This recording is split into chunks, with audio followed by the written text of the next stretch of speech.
Testing.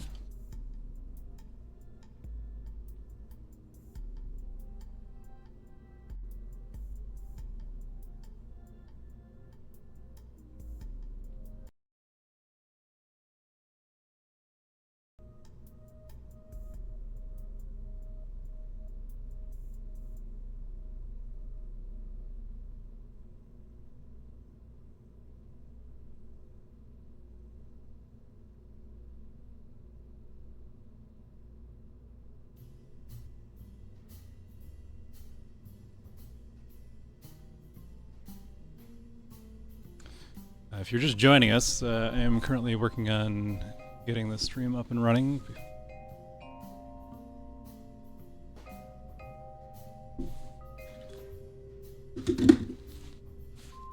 Stop listening to my own voice. Delayed 30.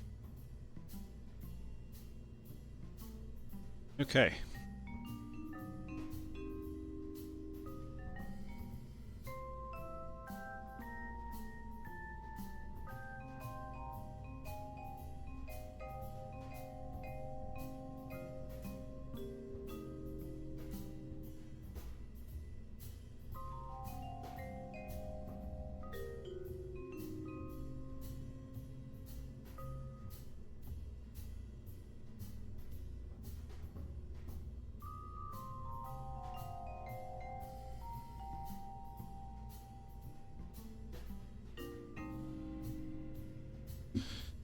So while we wait for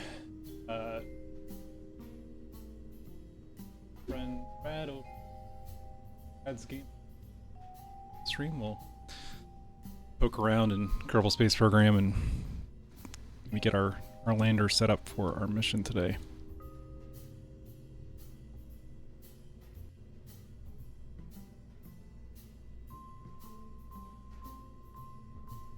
Thanks, Biosats. I appreciate the heads up.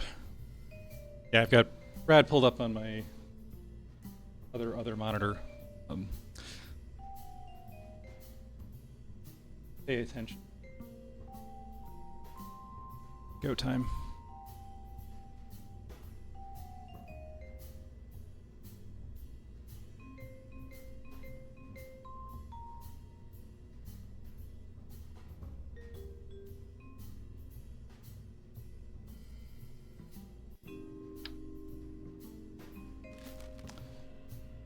Thus begins the ever so entertaining.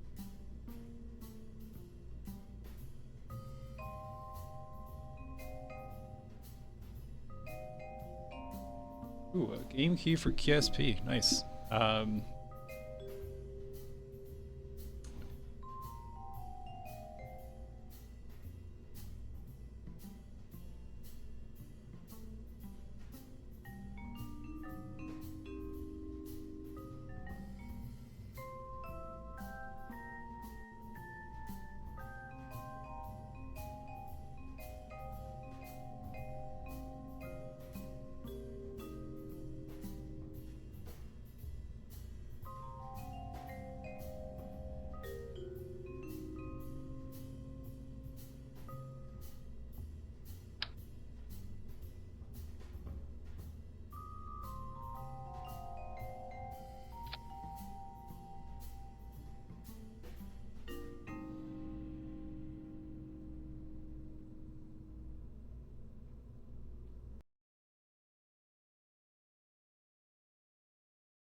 Alright, I need to figure out how to... I built like 17 different versions of this lander over the course of my SP career.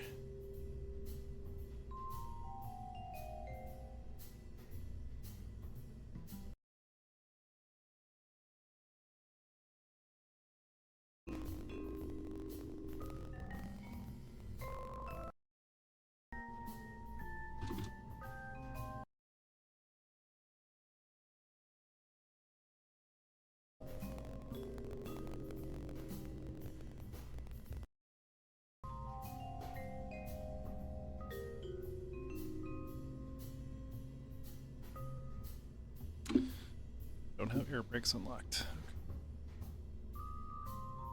Presumably.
Some sign.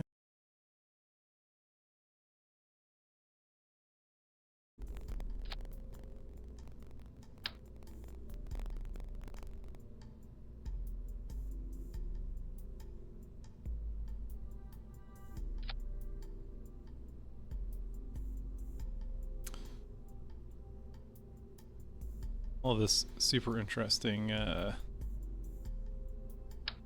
build stuff out of the way before start. Probably have a crossover.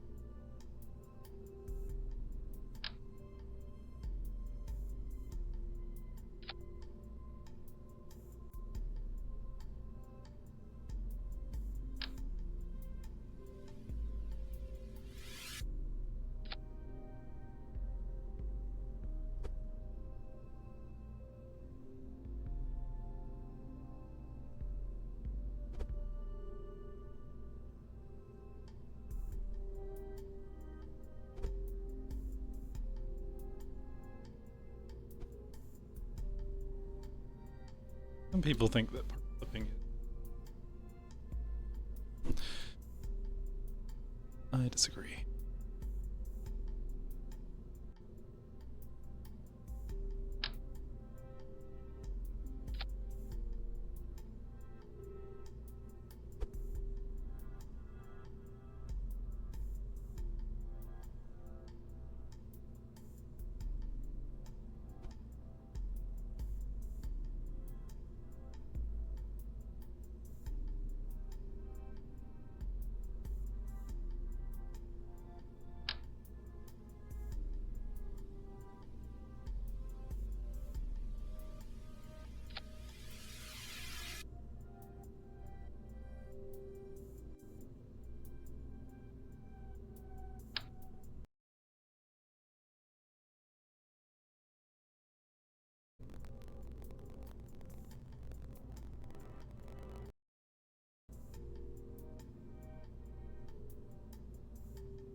Day, sir. Day to you, Katie. How's the air quality in that there California?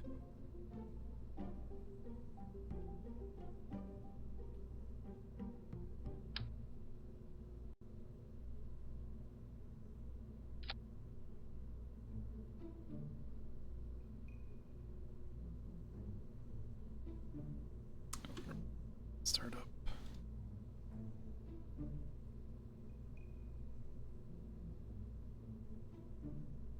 Space.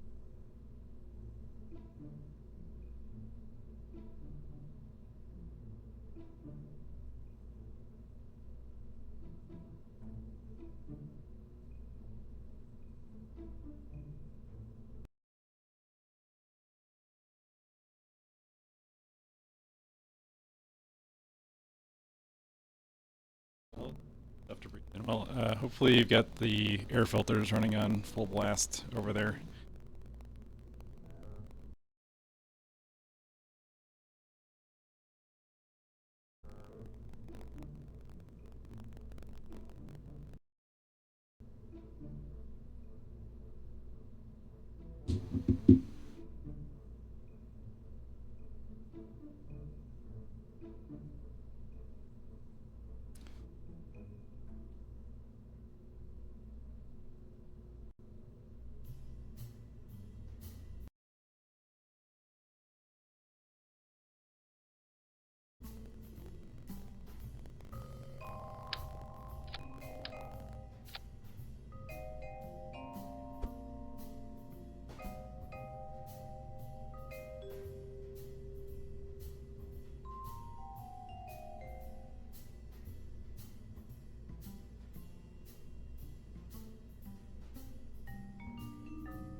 Yeah, I'm good to go.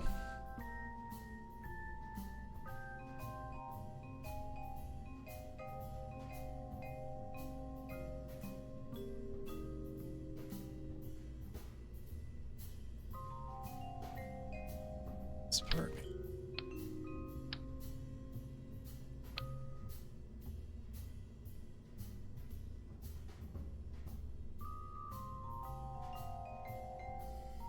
Thanks, Biostats.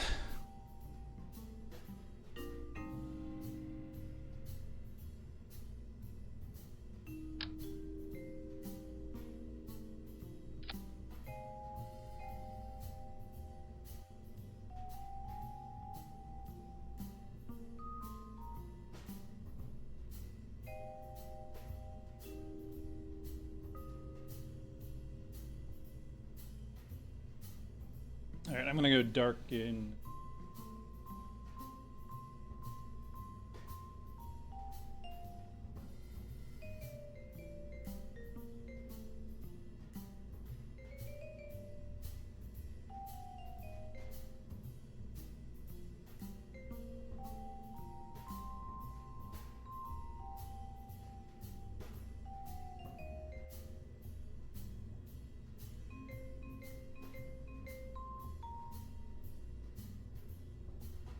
Dark, I mean, I'm going to.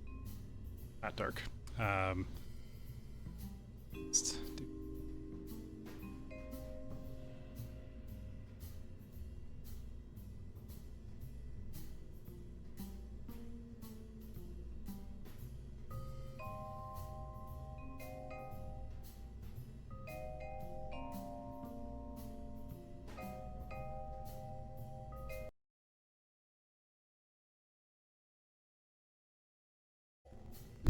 Interesting, to say the least.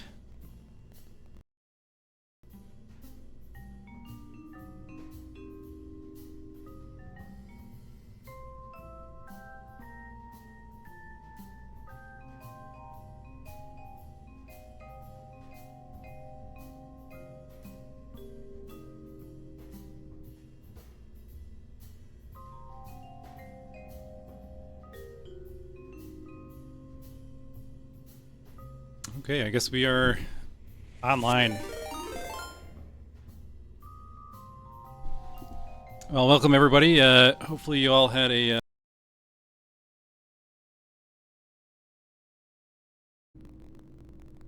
Just joining the your Sol10Gaming over here, and we're streaming today in support of Defeating Games for Charity, a video game marathon raising money for the Video Game History Foundation.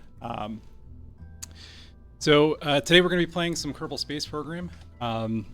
It is my favorite game and probably the game that I have the most hours logged in. I actually, on my resume and application to NASA,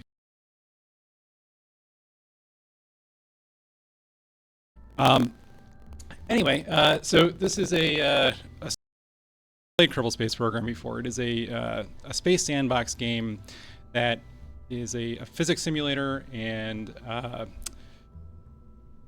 basically just a general exploration game. There's very little in the way of direction.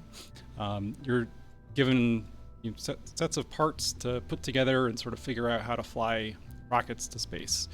I think it was last week, prior to get ready for the stream, I did a little bit of pre-work live, where we took some satellites and pre-positioned them in orbit around the red planet of Duna.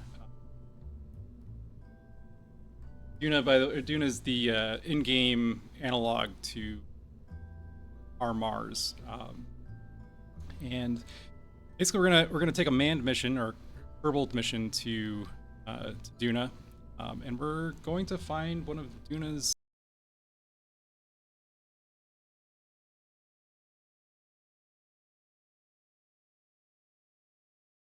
$1750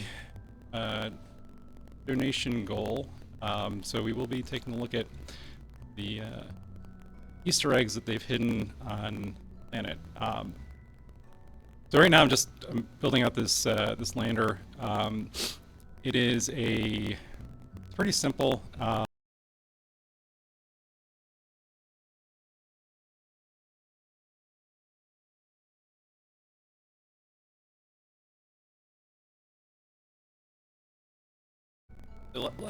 One of the other things that we do here at Sol10 is every year we do an Extra Life charity stream in November. And it was 2 years ago. Our stream theme was space exploration, so all suited up for that. And I went a little overboard and got Nomex jumpsuit, Navy surplus. Yeah, it's something I like to wear. I do like to play dress up, but anyway. So yeah, we're building out this lander. It's got some space for some crew. We've got a lander can and a cupola module.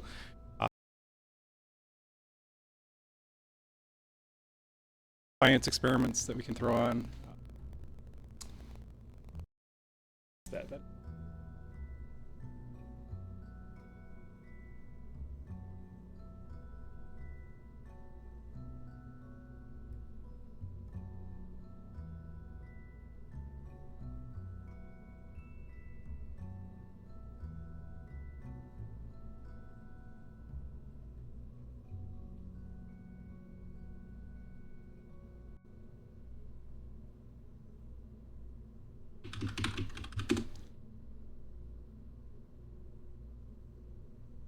In the meantime,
If I can get a thumbs up in the chat, or just somebody telling me that it's not terrible.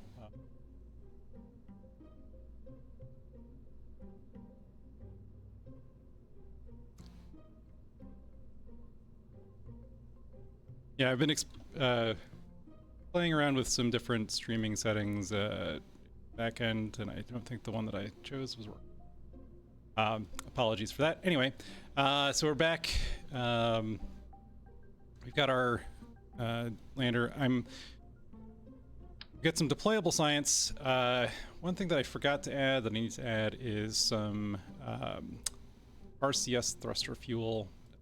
Everything in this game is modeled from your fuel levels to electricity, monopropellant, the whole 9 yards. You have to put in a lot of planning before you even get off the ground. This game has been described as having a very steep learning curve. I first started playing Kerbal Space Program in 2013, and I think it was still in early access. Let's say version 0.18 maybe. It was a much rougher game back then, but it's now, I think it first came out in 2011, so it's a 14-year-old game. It's undergone a lot of different changes over the years, from its nascent, start as we've got 5 parts, that, an engine, a couple fuel tanks, and a capsule, and that's your rocket. Go explore the near space around Kerbin, to a fully fledged solar system, and being able to watch that progress over the years has been fascinating. I first started out, just a little bit of history. The original developer of Kerbal Space Program actually was working at a marketing firm in Mexico at the time, and was doing this as a side project. And that marketing firm, which was called Squad, basically decided that they were going to help publish this game. So they switched from basically being a marketing firm to a game publisher, game company. And from there, it got bought out by, I think it was Intercept Games, or Big Two Interactive eventually bought it. But it's gone through this evolution of change in ownership, change in developers, and it's been a journey.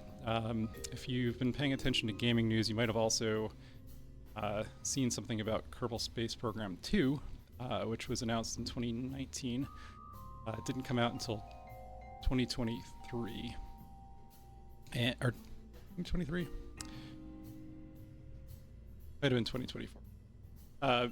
Came out very recently. It was released in early access, and then Take-Two Interactive shut down the developer, and a lot of drama. The rights just got sold to another company recently, so we don't know where that stands. But Kerbal Space Program 1 still alive and kicking.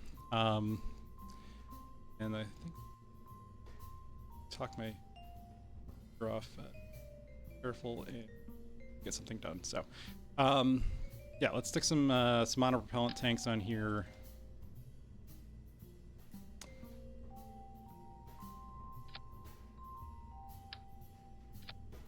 Yeah, that's good.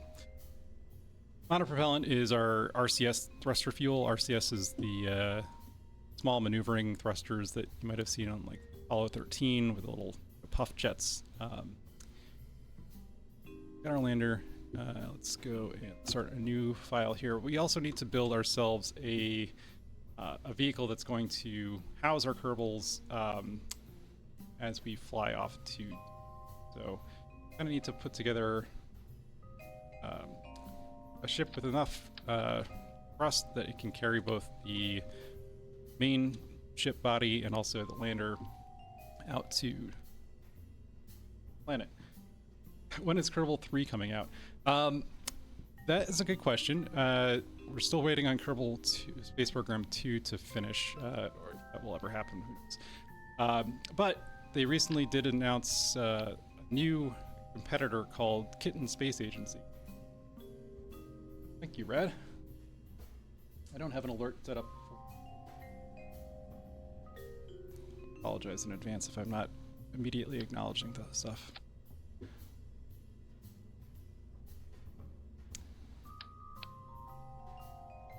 So we're going to build ourselves a crew capsule or crew module here. We've got our command pod that has 3 seats in it. We're going to bring 3 Kerbals out with us. And we need to bring them back home safely. So the first thing we're going to need to stick on the bottom here is a heat shield. Heat shields are basically these real-life ablative pieces of ceramic that, as you enter the atmosphere, it burns off and wicks heat away from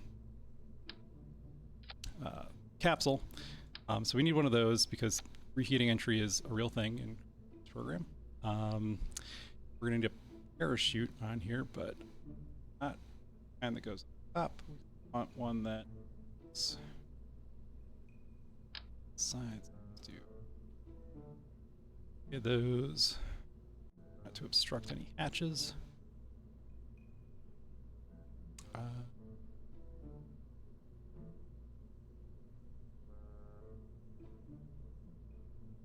And we're going to coupler or docking port on the nose. So yeah, the basic mission profile of this is going to be we're going to launch in one launch. I debated whether or not we should do an orbital rendezvous with the lander and the capsule separate, but that is needlessly complicated. Although orbital rendezvous are pretty cool. We will see one when we actually do the lander return from the Duna surface, but getting ahead of ourselves here. So we've got a docking port so we can attach our lander to that. And about the rest of this. So we also want to stick something on here because Kerbals need a little room to breathe.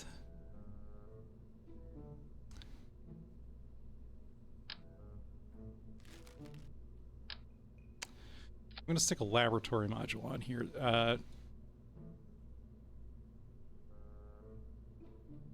Oh, thanks, John, and thanks to whoever is role-playing as Sol10Gaming.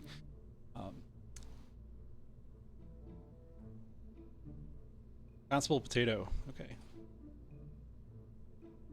Yeah, so Sol10Gaming is a crew of 6 of us. We are a bunch of college friends. We all went to RIT together back in the day.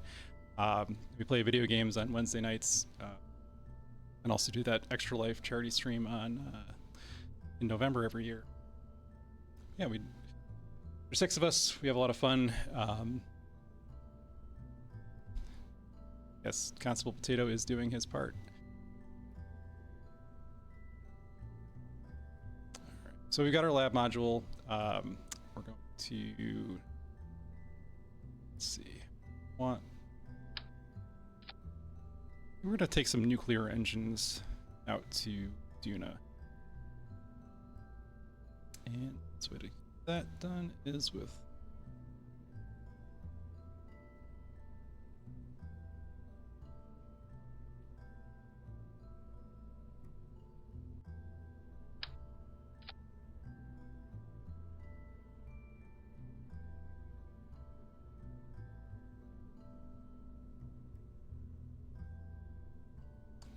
so yeah, Kerbal Space Program has undergone a lot of changes over the years. It doesn't look anything like it did when it first came out.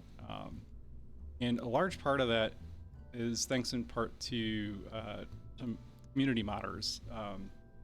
There's a lot of folks in the Kerbal Space Program community that have dedicated time and talent and sweat and tears to taking this game from a 2013, 2014 release to a 2025, something that still holds up in 2025.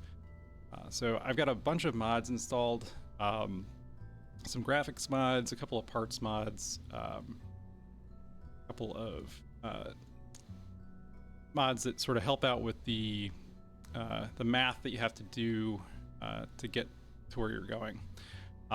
One of those is this Kerbal Engineer Redux here on screen. I'm not sure how well you guys can see it, but this is giving me a readout of the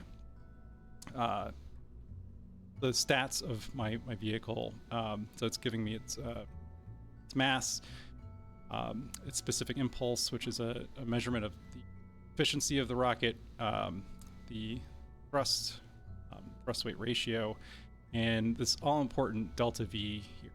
So delta V, apologies if you've done this or heard me say this before, but delta V is a measurement of the amount of change in velocity that a spacecraft can execute. It's basically, how many miles are in your tank, but in rocket form. So we've got about 6,000 meters per second of delta V here in this rocket. That number is going to go down as we add more and more stuff. But we don't need 6,000 to get where we're going in our main stage.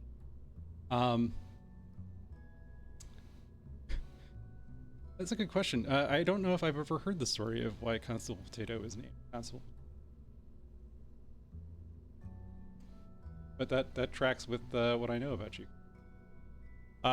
Okay, so got our main body rocket here. To throw on some radiator panels. It's a little bunch.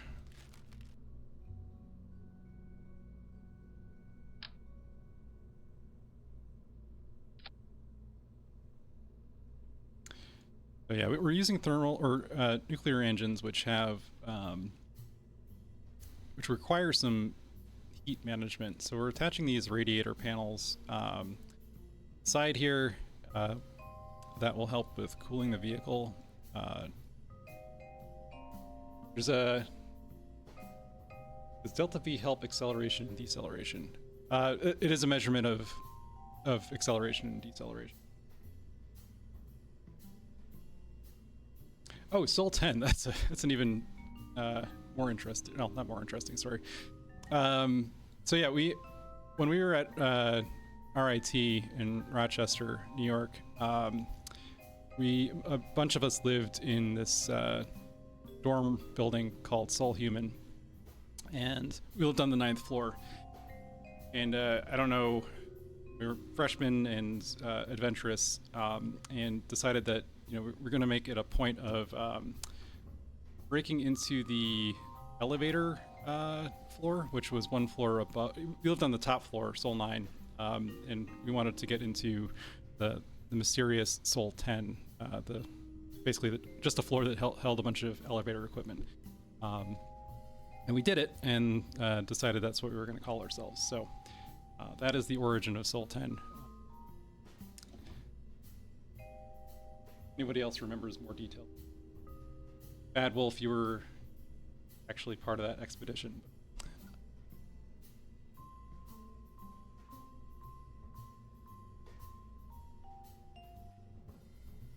Got our radiators. We're gonna need some electrical stuff here. Yeah.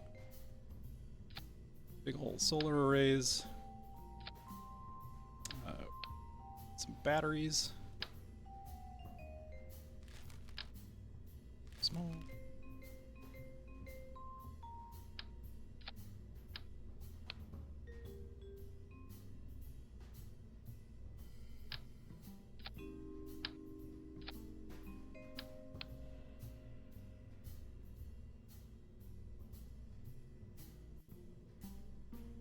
Service bay on here. Some storage space.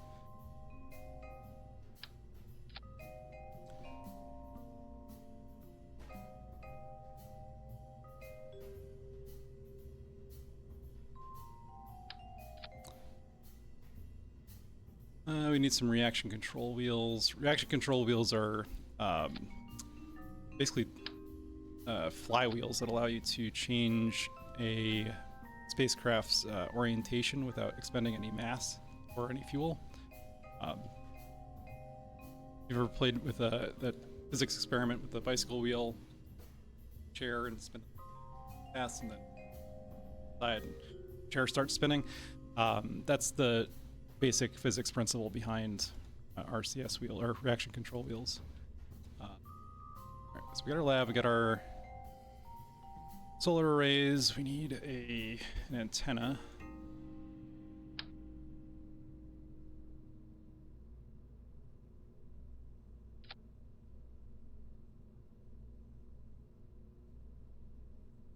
And you can see we've already lost about 600 meters per second of delta V, just adding all this stuff to the sides. Let's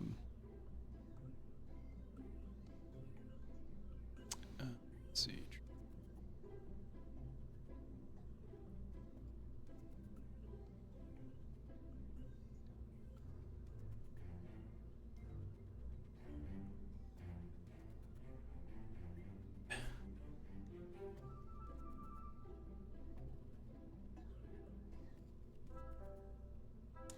We're good on that stage. So this is going to be the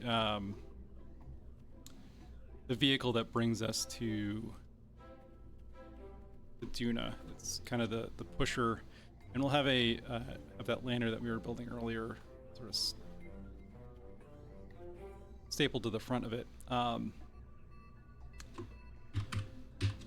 I like to give my vehicles sort of some sort of numeric or alphanumeric nomenclature to distinguish them in the different files.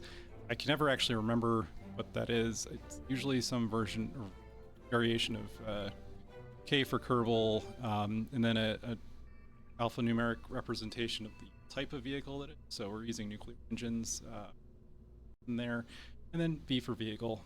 And I think the satellites that we sent out were KSV 012, so we'll make this 013.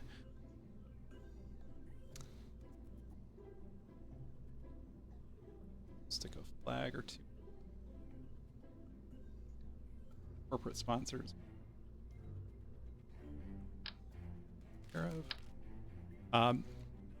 Yeah, there's, like I said, there's not a lot of actual direction that the game gives you. So a lot of it is just kind of using your imagination and going from there. So I have this. I'm role playing as and this save file is an aerospace company called Point Sharp. Got a little logo and all that stuff. Also throw on. Got some NASA flags. Throw that. Background. Big.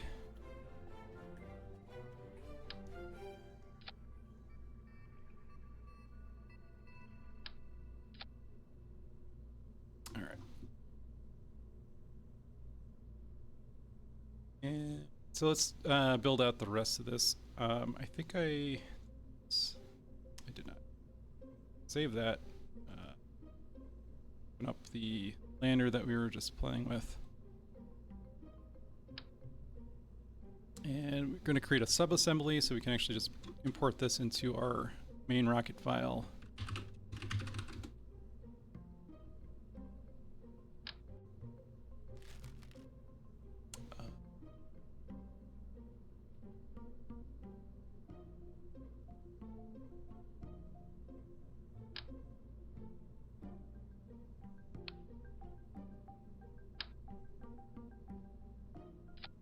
Lander here and stick it on top.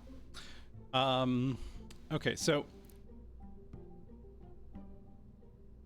our delta V for this first stage here, or top stage, I guess you could call our pusher vehicle, is now 3,600 meters per second of delta V. So we're basically halved our 3/5 our delta V for this stage. Be close to blast off. Not exactly yet. We're getting there. We need to build out the actual booster for this thing. And I'm trying to think the best way to do it. So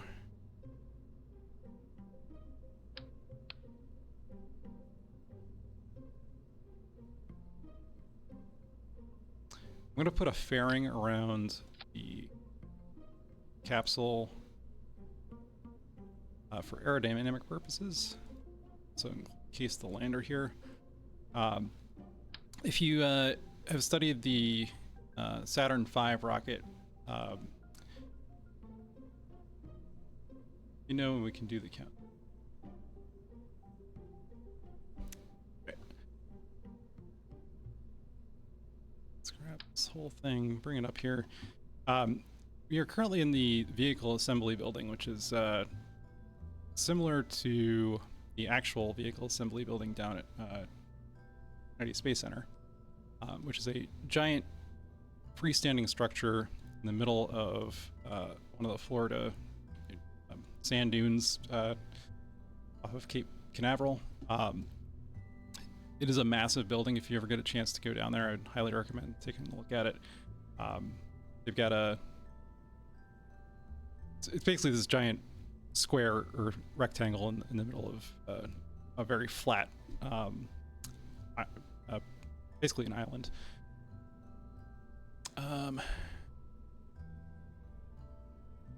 So let's build out our booster here. A lot of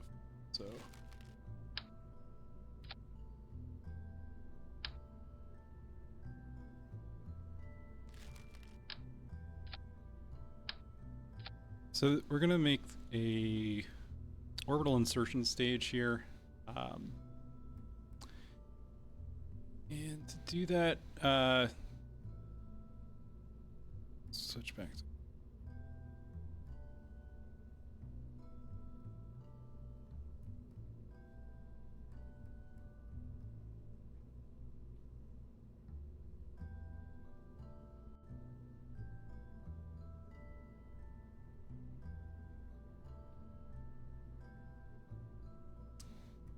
want an engine that will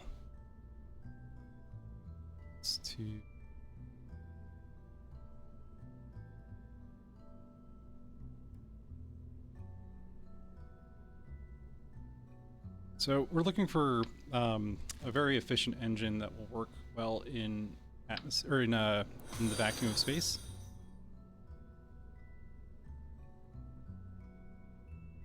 So we just gotta follow.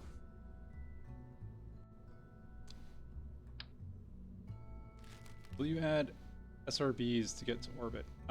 Yeah, that's probably gonna be required.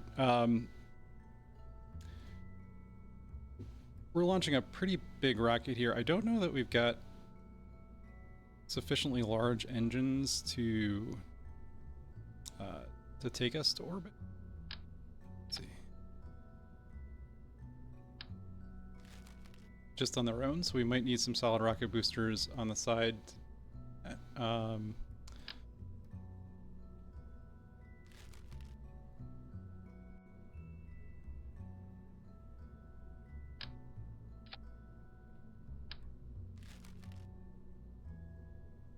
just gonna go with shuttle.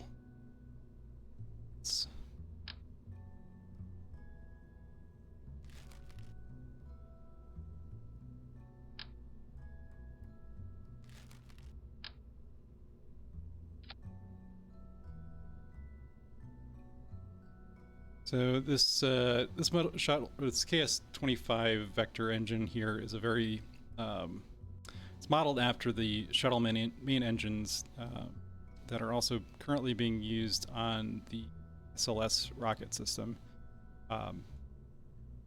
They have a pretty good balance between atmospheric and vacuum thrust. So the way that engine or rocket engines are described for efficiency is in a unit called specific impulse, which is technically measured in seconds. But ISP stands for specific impulse. And at sea level, ASL, it's got a specific impulse of 295, and in vacuum it's 315. So it's a pretty evenly balanced rocket engine. You can get stuff like this Wolfhound engine, which is less powerful, but It's got a specific impulse of 380 in vacuum and only 70 at sea level. And there's a lot of different things that go into why that is. The bell shape of the nozzle, depending on what application it's being designed for, the geometry changes. But and there's also some plumbing and stuff like that. Can we rip it just to see what happens? I'm not sure what you mean there, Wolfgate, but let's get our. We need a couple of these guys here, so I'm gonna throw on an engine plate.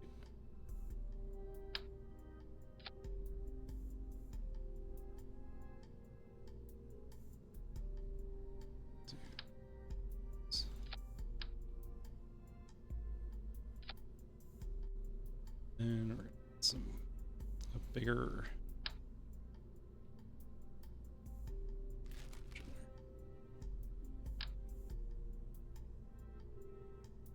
Real science, love it. Yes. So there's a really interesting video out there that they put out for the 10th anniversary of KSP that it's basically a bunch of engineers that currently work for, some of the main, prime contractors and NASA.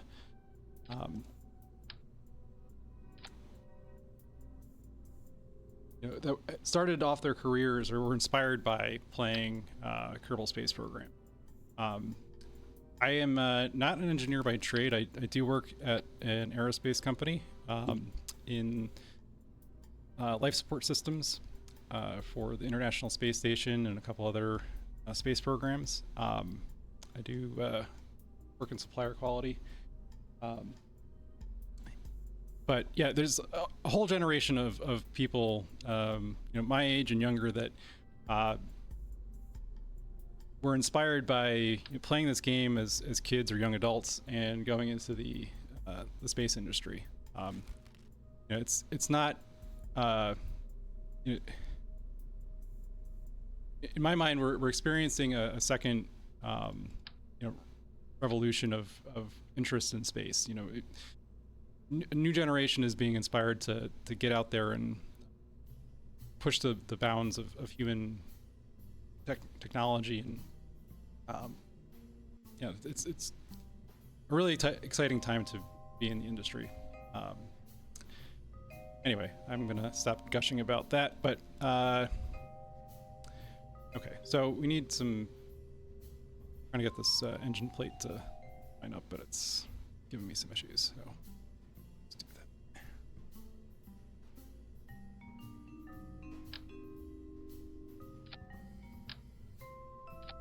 I don't think I unlocked the big fuel tanks, or the long ones, so we're just gonna do a bunch of tiny ones. Turn them into a big one.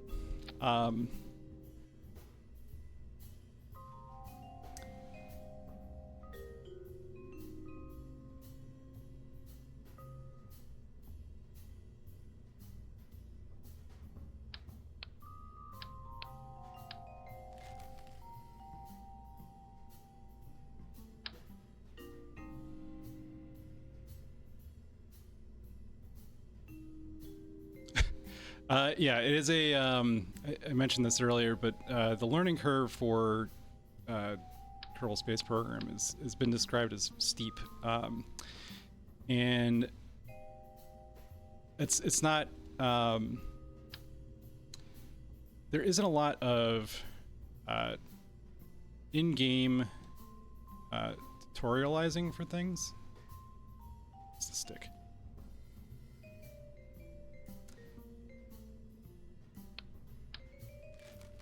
You know what? We're just gonna go with a big engine. I'm done with that.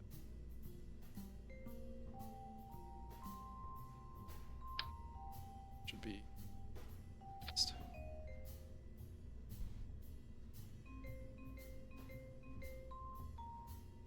Tried for about an hour. There are no survivors. Yeah. much like real space exploration, the survival rate when you first get started is not great. You're working with a lot of unknown variables to start off with. If you're coming at this with no, I want to say formal education in rocketry, but if you've got really no basis for understanding the physics that are happening, it's not super intuitive what you need to do to start off. And I think that was one of the things that they were trying to address with KSP 2. That was like, I think, a big push in their design documents, was that they really wanted to transition a new player more easily into being comfortable launching rockets. And that was pretty evident just from what they did release. They had a pretty robust tutorial system that KSP just never had. Honestly, the best way to get into this game for me was after playing around with it for a little while and realizing that I really wanted to commit to learning the systems, was to watch some YouTube videos. There is a YouTuber by the name of Scott Manley, who is legendary in the KSP community, and he produced these really great tutorial videos on everything from launching your rocket into orbit all the way up through making space stations, docking, orbital rendezvous, all these things that took the greatest minds of a generation to figure out in real life, and translating it in a way that somebody like me could access and do in game. Scott Manley was one of them, and then Matt Lown, another KSP YouTuber. But it does take a lot of time and commitment to really learn the systems, and I'm glad that I was able to do that when I was much younger.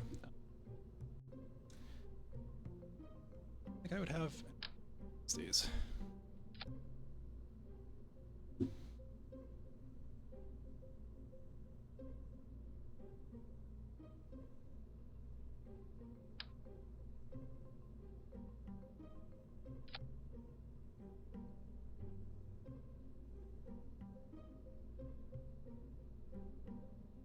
All right. So I'm just paying attention now to the thrust to weight ratio on this bottom stage here. We have 4 of these space shuttle main engines. Turn it into.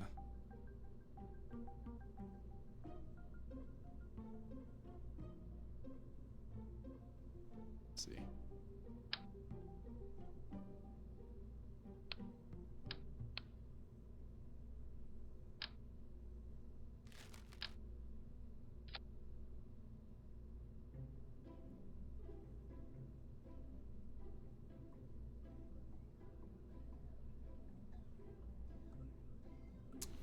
Do that. We're going to use these Mastodon engines, which are kind of closer to the Saturn V second stage.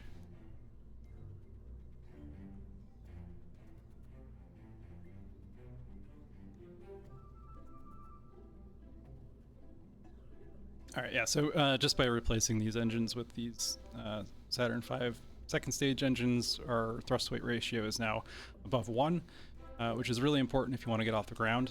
Okay, so we're at 7.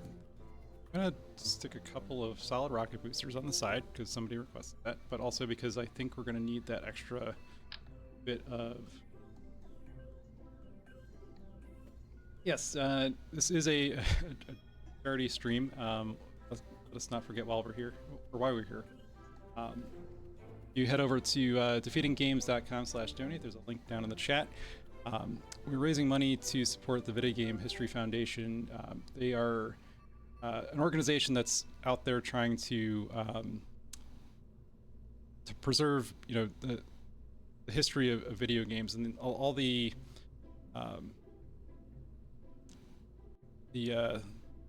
documentation and they had a video on yesterday during one of the streams that was talking about how they're organizing all this, you know, background data and making it searchable, and pretty fascinating to watch.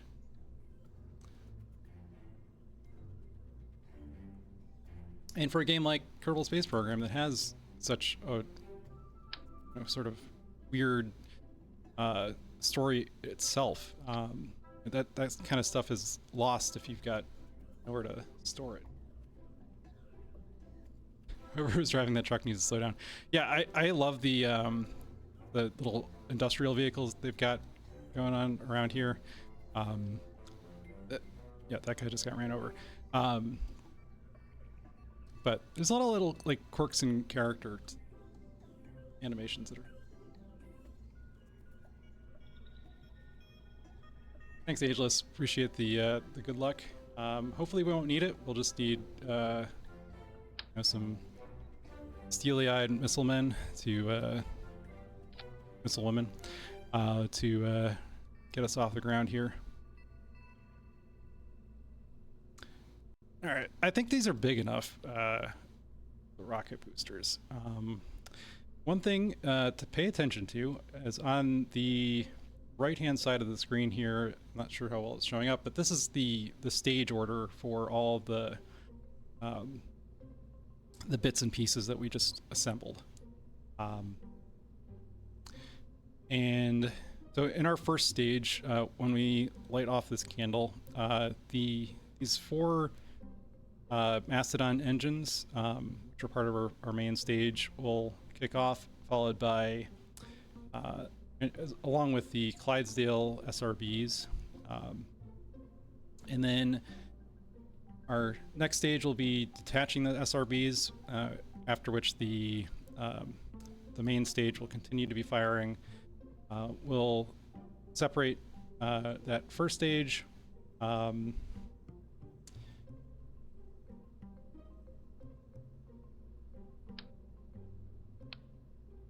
Separate that first stage.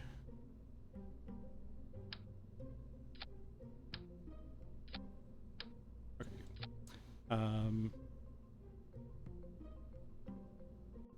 So we'll separate the stage.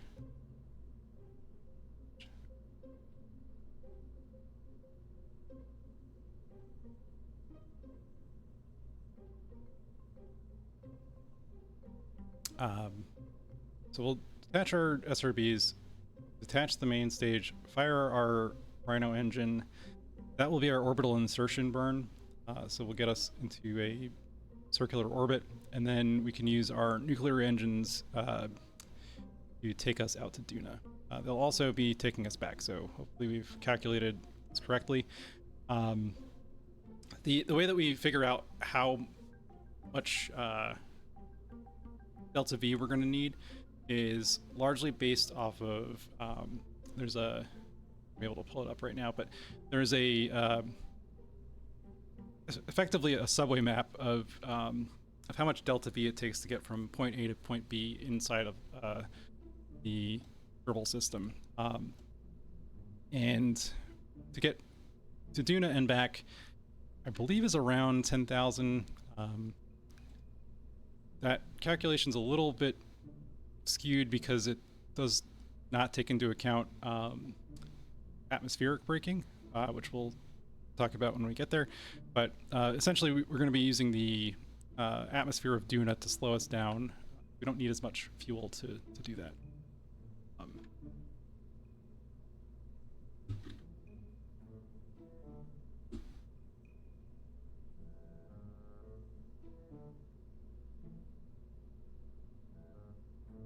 Yeah, we should have plenty. Okay. I say that now, and then we're gonna get stuck somewhere in the middle of nowhere. All right, so we checked our staging. Everything looks pretty good.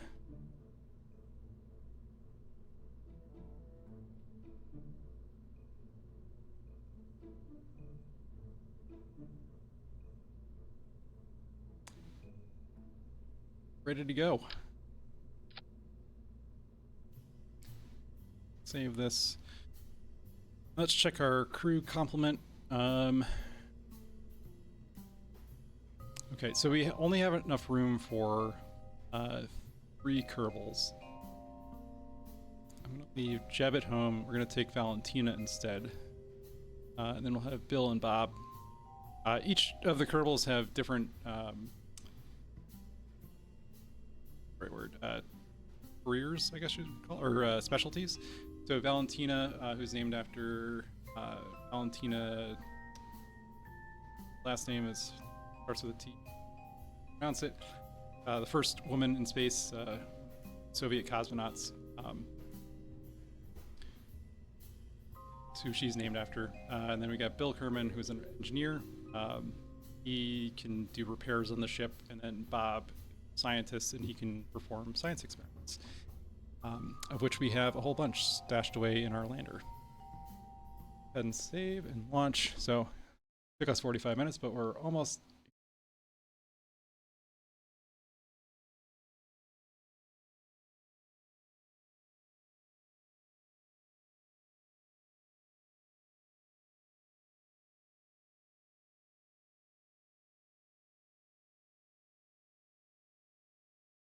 Oh, okay. Got Bad Wolf. Every donation will be adding a booster. Now, are you saying that we're going to add an additional SRB because we're a little late for that? Or are you talking about adding an additional amount of money to the donation pool? And no, we don't need wings. We should have enough.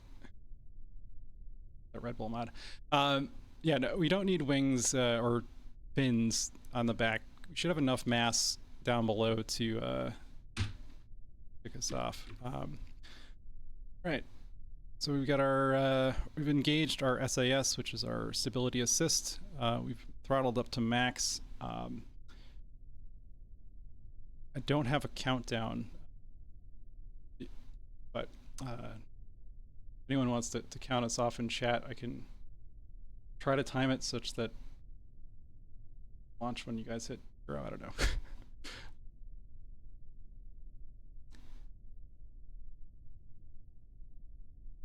That's a silly idea. Never mind. All right, we're just gonna hit this off the space. 10, 9.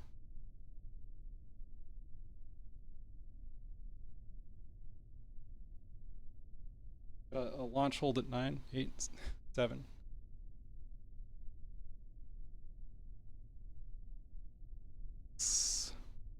Way over 5.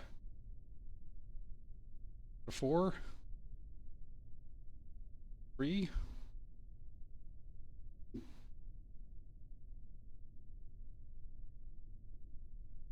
3, 2, 1, go.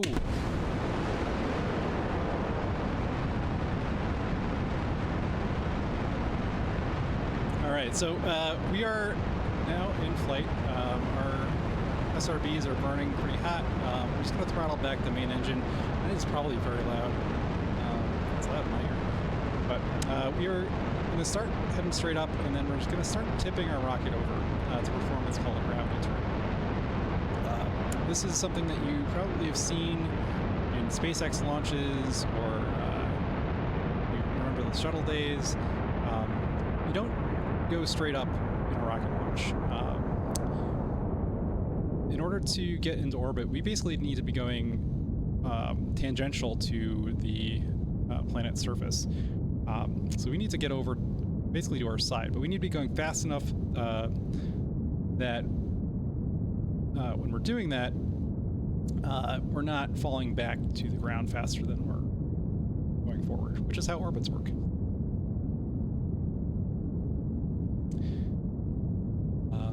So we're tipping over. We're gonna almost at 20,000 meters. Up at the very top here, you'll see a number for apoapsis height. I'm gonna cut off. Well, I'm not gonna cut off necessarily, but I'm gonna start going basically horizontal.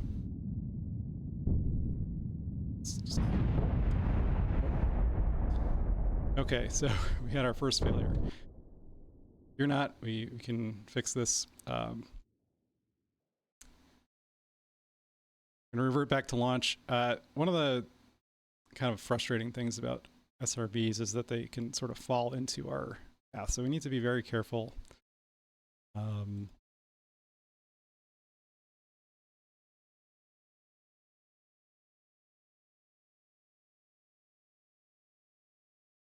Audio changing is amazing.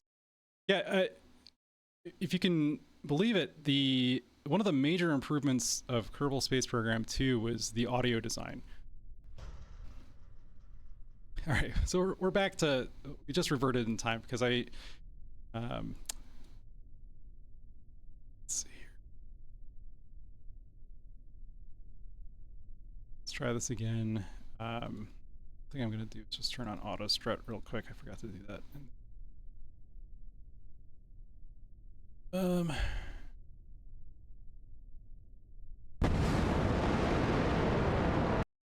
You know what? We're gonna go back to vehicle assembly building. Something's going on with the parts here.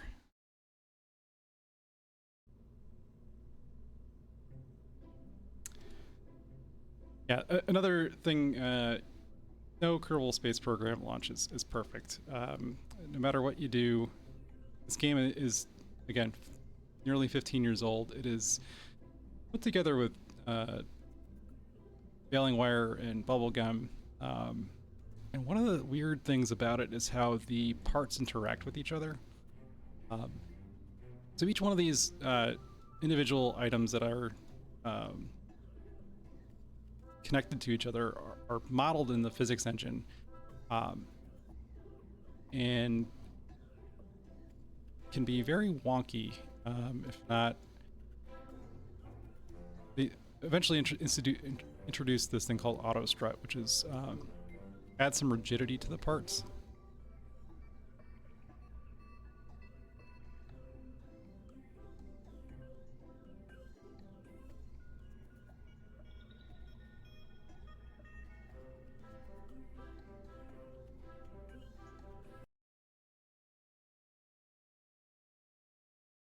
All right, we're not going to do a countdown this time, but I will endeavor to make sure that the rocket doesn't crash into itself. And part of that is going to be when we separate the boosters, we will be pointed in the direction of the prograde vector, so that the atmospheric forces acting on the boosters don't push them into the main stage. Throttle up, SAS on, go.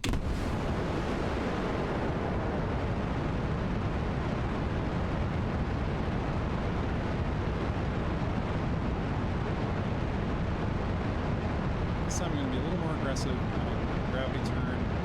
We do have enough thrust to weight ratio that we can sort of get a more steep, more shallow turn. Straight up. The old way to do this would, they've changed the physics engines around a bit when they switched to a new version of, say, but the first 10,000 meters of atmosphere used to be like flying through soup. So you'd want to get, like, once you hit 10,000 meters, you could start actually doing your gravity turn. Third time's a charm, yeah. Fingers crossed, we don't need to do it fourth time. The other option here is to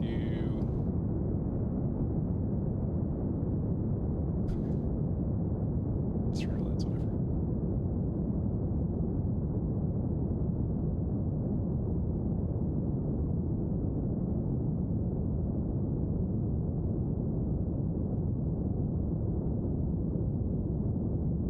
So we're gonna get into the prograde vector here. Sort of be cut off. There's the way. That's clean. Start seeing the noodle rocket.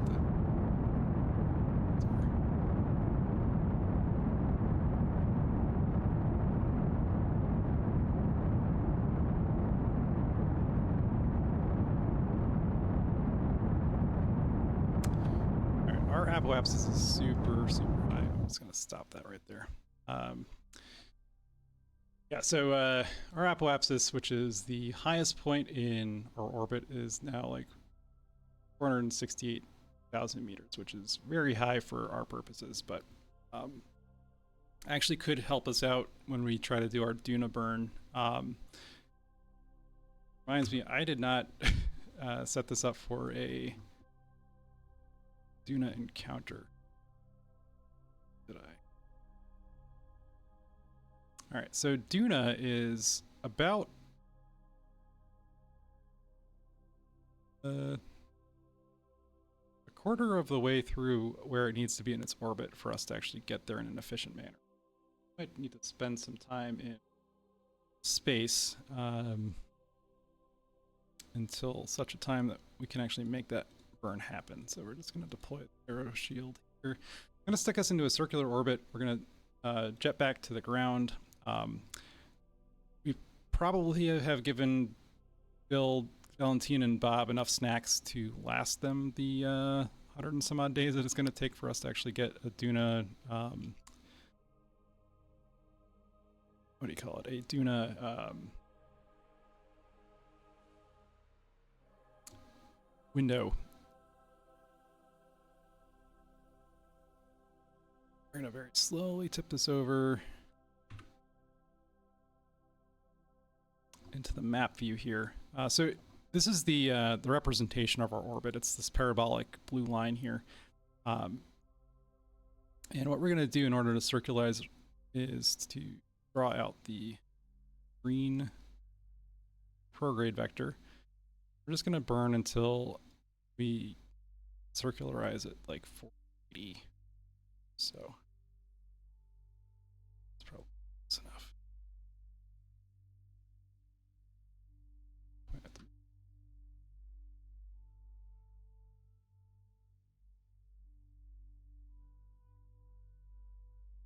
Game is nuts. How far can you actually get? Moon, Mars, Andromeda? So the base game is there's no we're not in the real solar system. The Kerbal system is a is roughly equivalent to our solar system minus a couple of planets. We've got our Oho down here, which is our Mercury equivalent. Eve is the Venus equivalent. Urban Earth, Duna is Mars, and then we start getting into some less realistic ones, or less of an analog. So Dres is a it's kind of like one of the asteroid built major planetoids.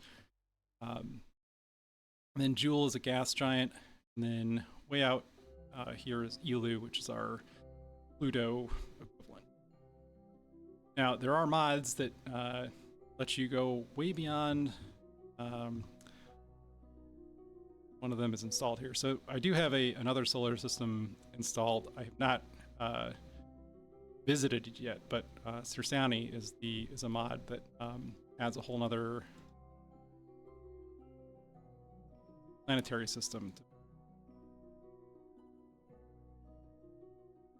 I don't know if we should have brought Tuna. Like that was a strong move on our. It's gonna fast forward in time to our apoapsis so we can station burn. Because we've got nuclear engines, we kind of do want this higher orbit to give us more time to get to where we're going eventually. Fire our main engines here. Separate. Second. Yeah. So we've got 46 seconds of burn left, so we'll fire our engines 23 seconds so we can split the difference circular pretty efficiently.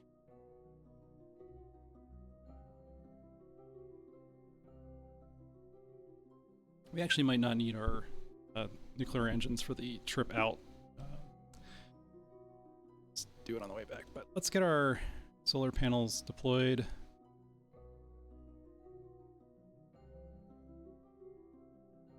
And our radiators.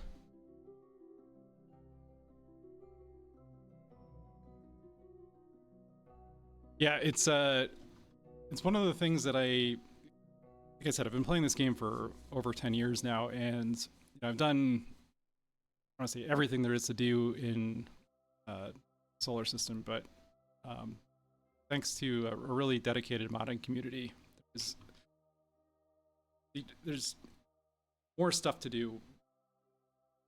Find it and look for it. Yeah, I mean, just like I was talking earlier about graphics mods. These are clouds that you can see here that we passed through earlier. Volumetric. The problem with me and streaming and playing Kerbal Space Program, not paying attention to what I'm doing. That shouldn't be a problem. So by 2 seconds. Our solar sails, so these aren't solar sails, these are just solar panels. There is a future tech mod that adds solar sails as an option. I don't have that installed right now, but solar sails, if you're not familiar, are use pressure of solar radiation to basically push a spacecraft.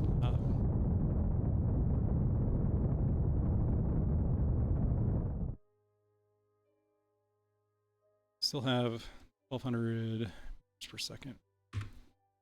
Okay, so we need to go back to the Space Center, and we need to wait for a Duna transfer window. So the way that the orbital mechanics of the solar system works, there are points in the planetary orbits that allow for a very efficient transfer from one planet to another. And this happens in real life with Mars and Venus and the other planets of our solar system. In KSP, they happen a little more, they happen differently, but they're a similar concept. So we need to add a alarm here for a transfer window. So we want to go from Kerbal to Duna. Got a little ways to go. So we're going to add an alarm here. And we're just going to fast forward. We should have enough, we've got enough power and whatnot on the spacecraft that it should be fine. And the reason we are having to do this now instead of before, when I loaded up this game, I forgot that we had just done a Duna mission for the satellites that we pre-positioned, and that we would have to wait for the next window because we've expended 265 days or whatever it was for. Yeah. All right, so let's go ahead and first I'm going to quick save.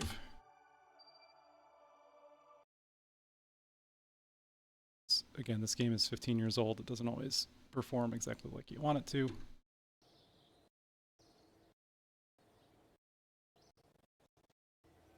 And I was mentioning the cloud mod earlier. This is actually a paid mod from a guy called Blackrock.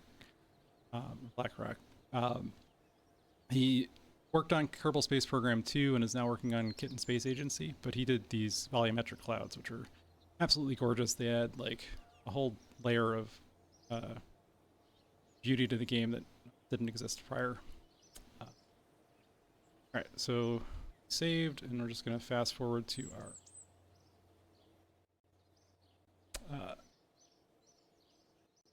our next Duna encounter, which is a year and 20 or 200 and some odd days from now. So while I give everyone a seizure, I will once again make a pitch for donating to Video Game History Foundation. visit defeatinggames.com/donate.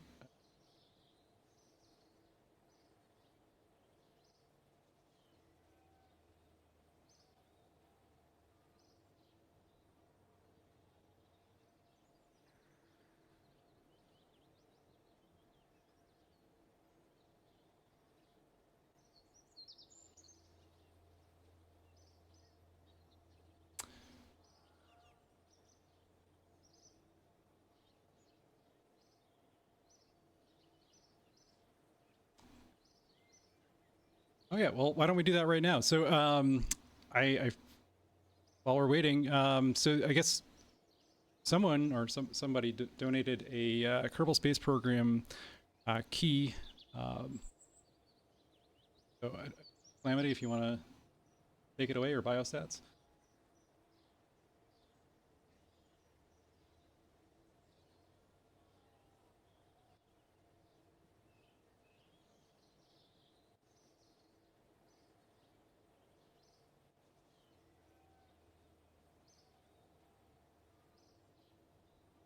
I'm not sure exactly how the giveaway works, but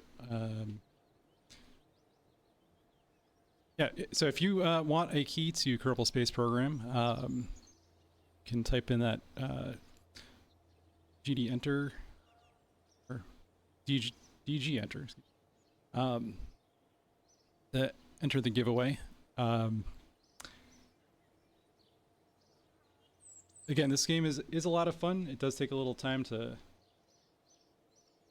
get into, but it is a fantastic waste of time, and maybe it will one day inspire you to enter the aerospace industry.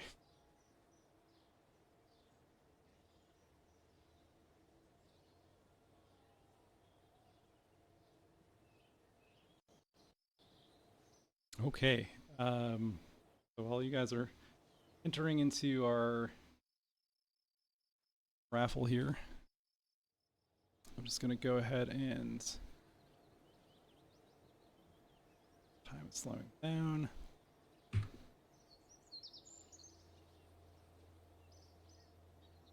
It's your day for this travel. Do Kerbin's age? God, I hope not. Funding space travel. Let's go back to our ship. The only thing that really matters are Kerbals do not age. They actually don't consume any resources. The things that you really need to watch are your electricity and your fuel. And electricity actually can run out during time warp. You've got like a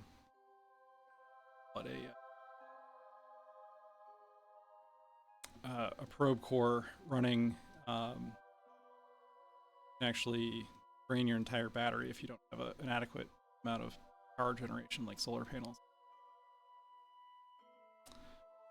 Let's take a look. So we are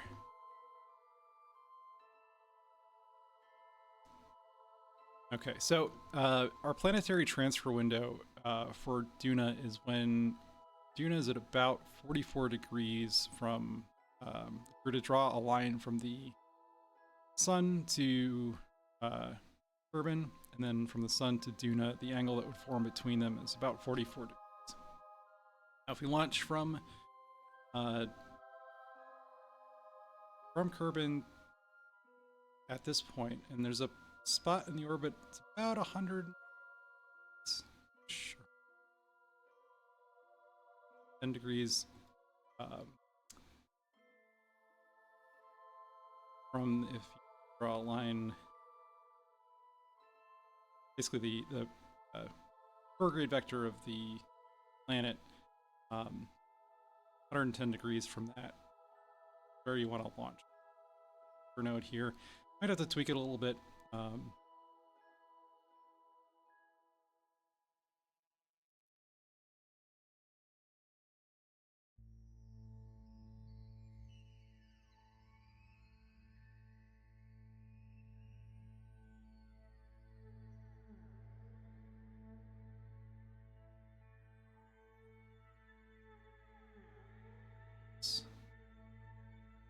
We were doing this for the last preparation stream. Ended up hitting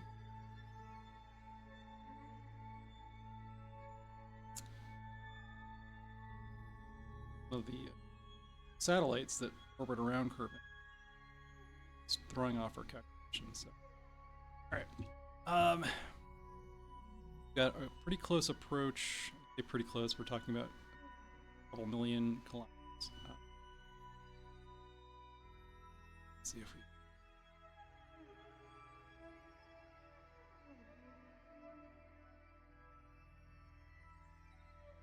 Kind of have to play around with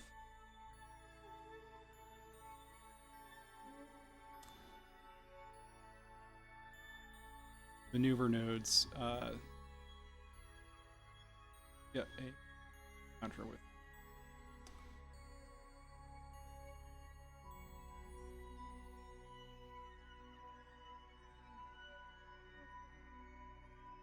I'm not explaining this very well, but basically, this is allowing us to plan our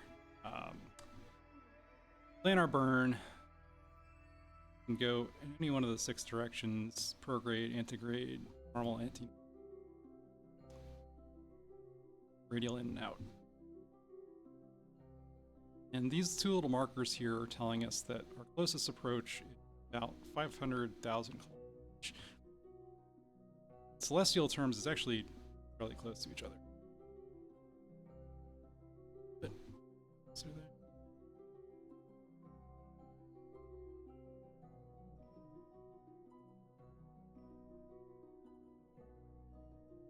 All I'm doing is just slowly pulling out the prograde vector and the point at which we're going to launch from. 400,000 kilometers.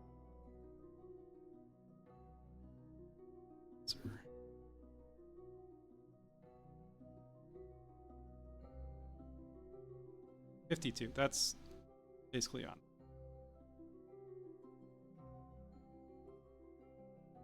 And there we go. All right. I just did the radial out.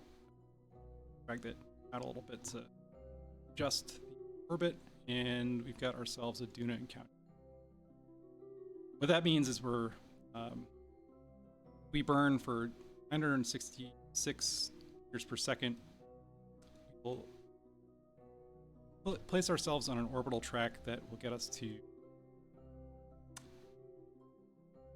the gravity well that exists around is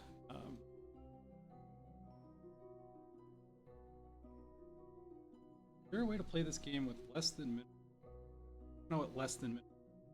But, yeah, it's a big part of this game is sort of figuring out what we're doing.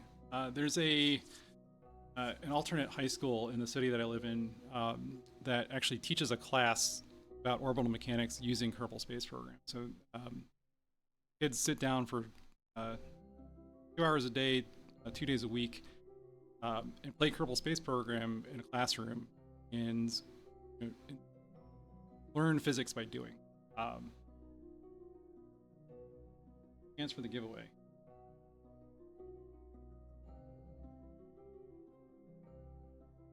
Yes, if you like blowing stuff up. Yeah, I try not to do that anymore, but blowing stuff up was definitely a big part of this game. All right, we've got a burn for 53 seconds and 38 minutes. So let's time warp to there. I've got the rocket pointed at our maneuver node vector, which is represented by that blue triangle or delta thing here. Bad will for the donation. Appreciate that.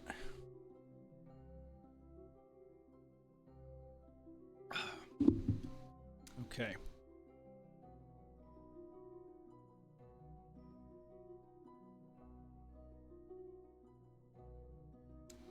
VRON music. VRON music. Congratulations. I really do hope you install and play around with it. I also encourage you to join the Kerbal Space Program subreddit. That is also a great resource for information. There's also the Kerbal Space Program Academy subreddit, which I don't know if it's still active, but that used to be a big resource for new players. And also just Scott Manley. Look him up on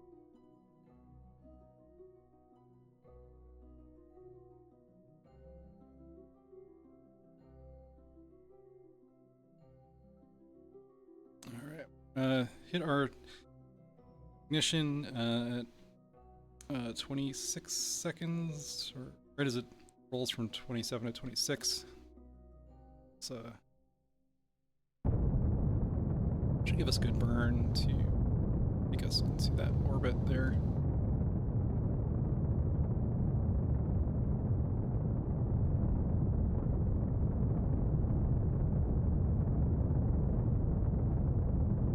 You can see in the distance there, that's the Mun, spelled M-U-N. The U has an umlaut over it, but that is the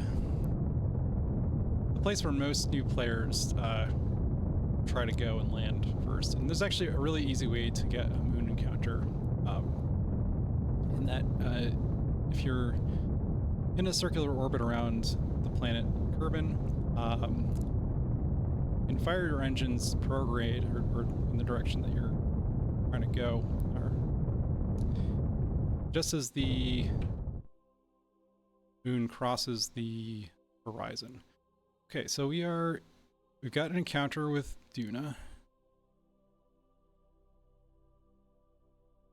Okay, looks like our satellite dishes are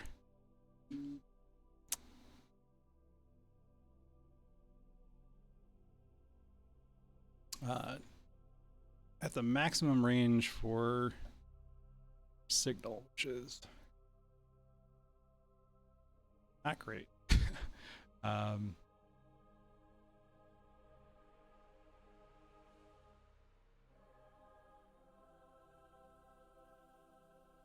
Oh, never mind. Okay, it's at the ComNet turn.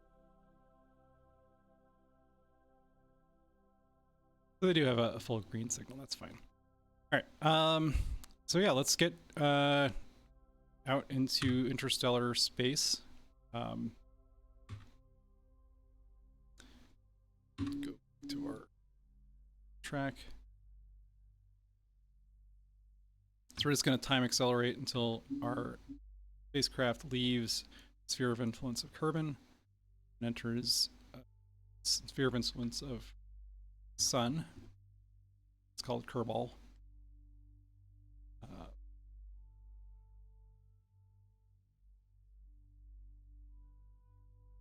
Looking forward to your space crash and pick.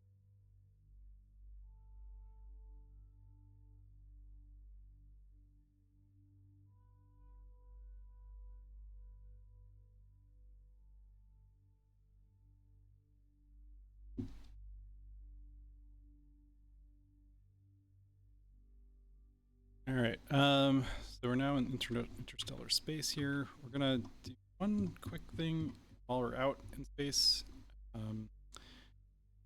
Just gonna make a maneuver node right here. Switch to Duna to see the orbital track. And what we're gonna do is just try to tweak the orbit such that we're a little bit less out in the middle of nowhere. All I'm doing is just playing with these maneuver node sliders back here. Ideally, we'd like to be into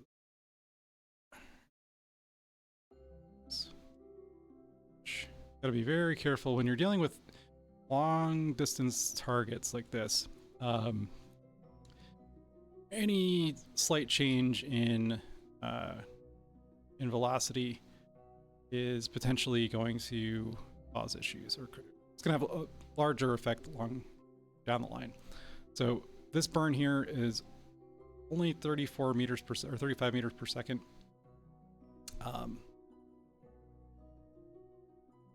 And it's going to bring us from an periapsis of 35 million meters to just over a million. And it'll be much closer to the equatorial plane for Duna. All right, so we'll accelerate time to that maneuver node.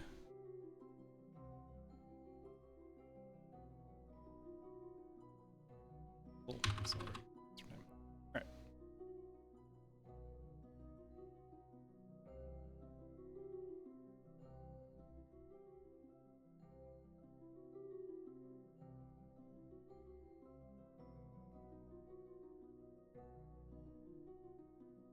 We're on the money there, and then accelerate time to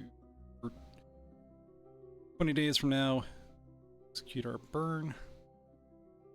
As we do that, the next step will be to circularize an orbit around Duna. Get to the exciting adventure of landing lander on the surface of the planet. And see the secret that was promised soon. There was one secret that I really wanted to show off that it was taken out of the game, I recently learned. And it was actually really, it was an Easter egg that I thought was like really inventive. There was a spot on the surface of the planet that if you stood near it, you'd hear this digital beeping, similar to the sound that the old analog modems used to make. And what it was a recording of an SSTV signal, which is a slow scan television signal that they used to use in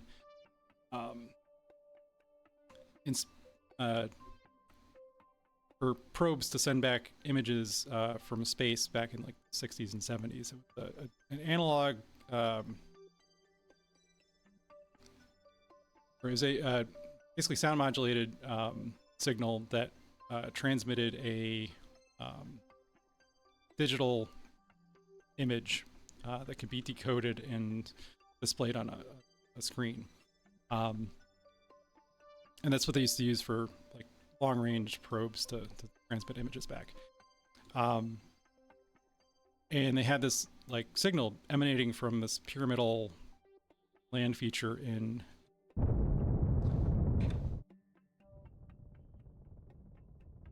on the surface of Duna, and if you pushed it through an SSTV decoder, it had this like simple image of like 4 Kerbins. It's very low resolution, maybe 100 pixels-ish square.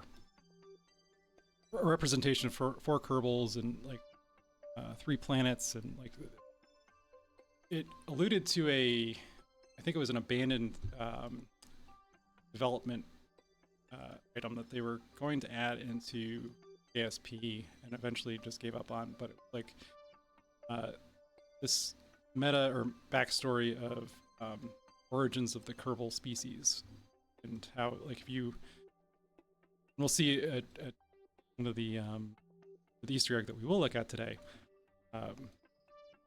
what that might have looked like, or one of the monuments to some precursor civilization in the system. All right, so I've just created a maneuver node here at the periapsis of the orbit. What are your? That's a good question. So if you look at the planet surface of Kerbin, it's there are no sandworms on the surface or on Duna that I'm aware. Did bring thumpers just in case. The origins of the Kerbal species, I think, it's hard to say.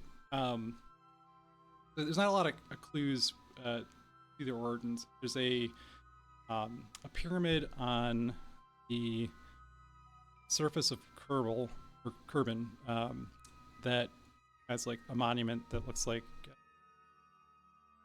Kerbal with the heads on. But there's just not a lot of like surface features, a lot of buildings on the surface of Kerbin. Which leads me to believe either A, Kerbals are not necessarily native to Kerbin, or B, they live underground.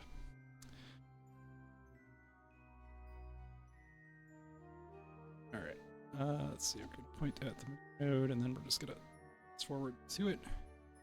We are already 1 year and 28 days, or 288 days into this mission. Good part of that was just waiting around until the planets lined up properly.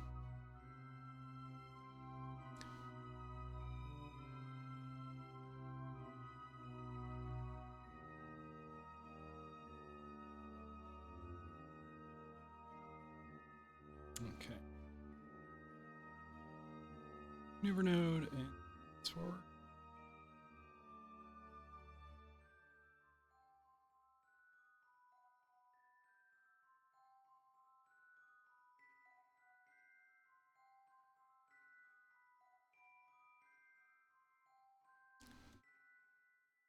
Yeah, we're slowly moving around the sun. Our spacecraft is eventually going to catch up to the Duna.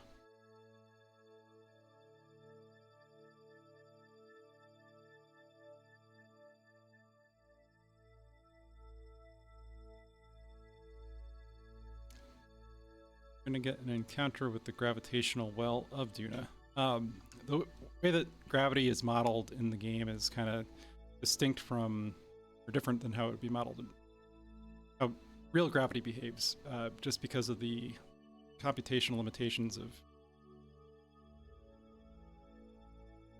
computers. So they operate basically on a sphere of influence basis instead of having each individual celestial body have its own gravity that interacts with other bits of gravity. It's much simpler to do it this way. All right. Burn in about 5 seconds.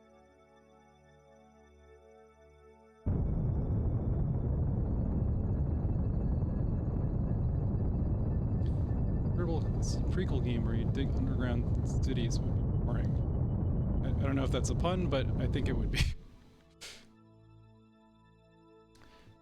Alright, so we'll ditch our chemical stage and switch to nuclear. It's not the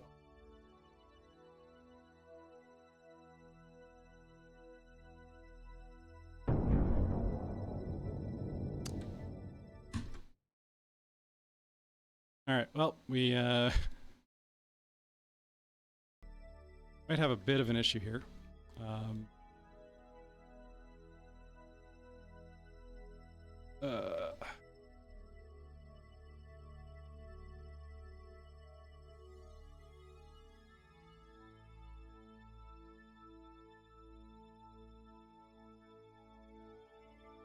much delta V do we have?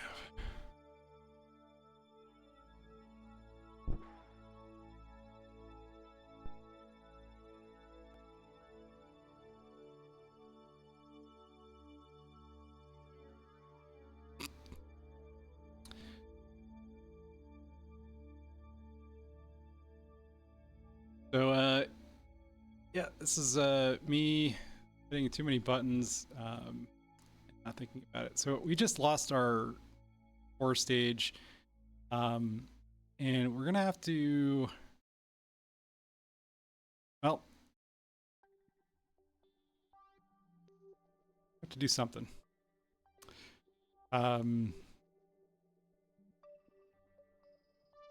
We have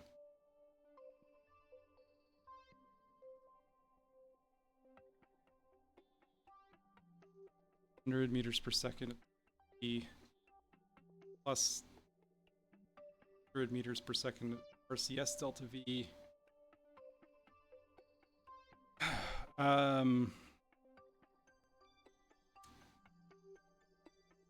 to the Kerbal space.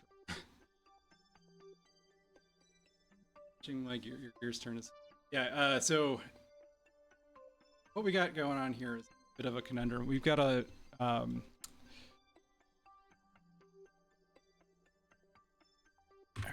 we're gonna do, we're gonna circularize around we're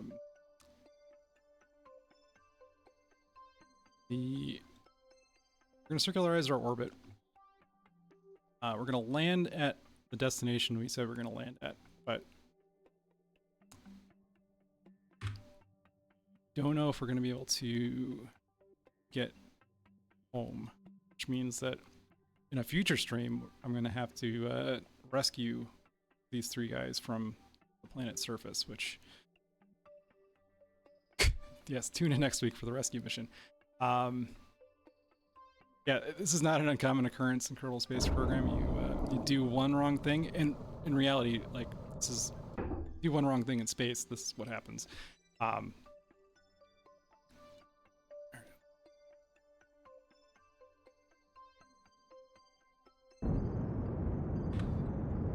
So we're gonna circularize.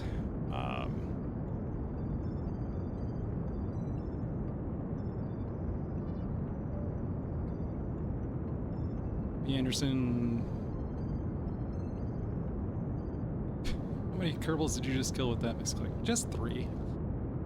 All of, again, this is salvageable in the sense that I can land them safely.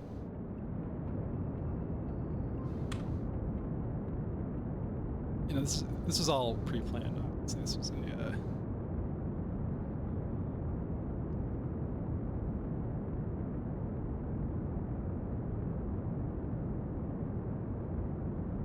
yeah, the I'm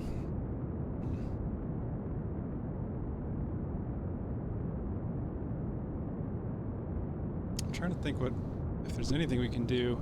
We've got the 3 satellites that are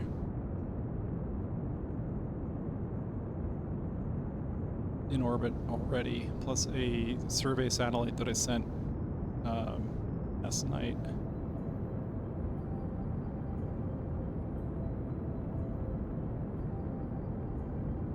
Just trying to think if there's anything we can do to cheese this.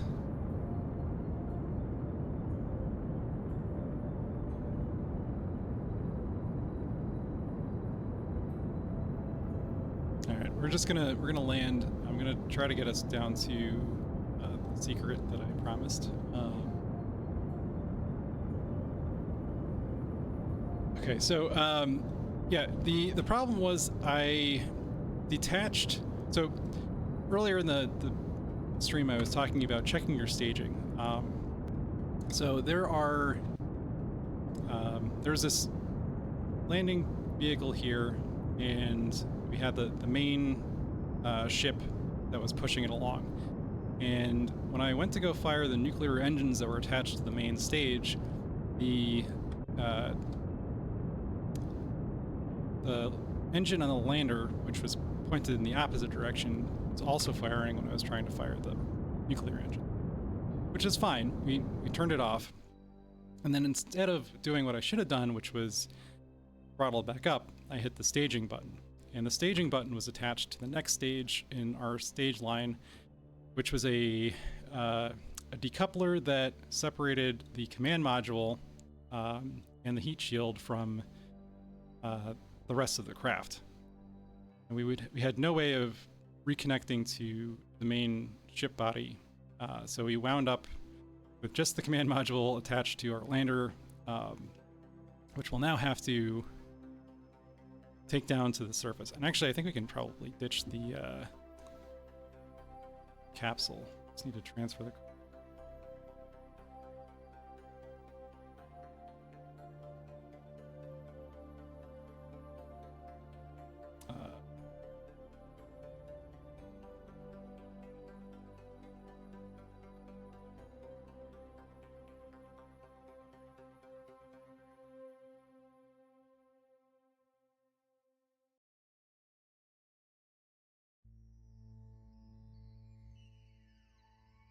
Interface alone. But yeah, this was another thing that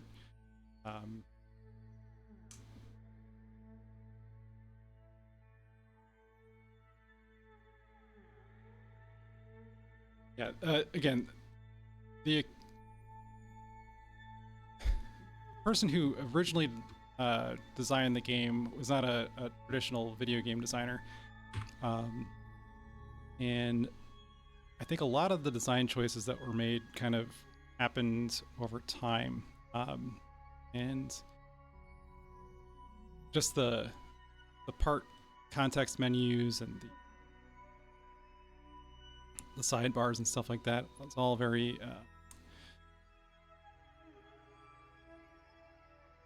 janky is probably the best way to describe it.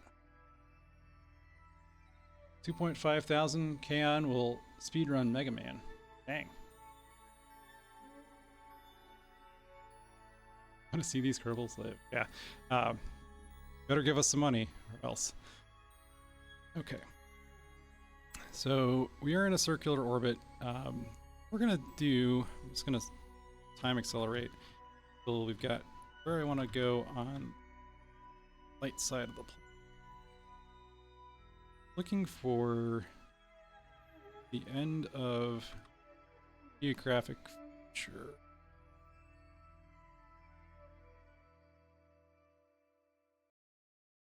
So there's like a there's a lunar eclipse. That's pretty. All right. So this here, it's kind of difficult to see, but I think it's this. Follow this like canyon here with this almost looks like an impact crater. What we want is, I think, right around in this neck of the woods. What we need to do to get there is we'll perform a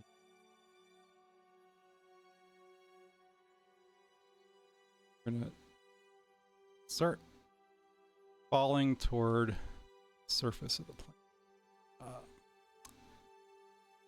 To adjust our orbital inclination too, because it's not exactly where we want.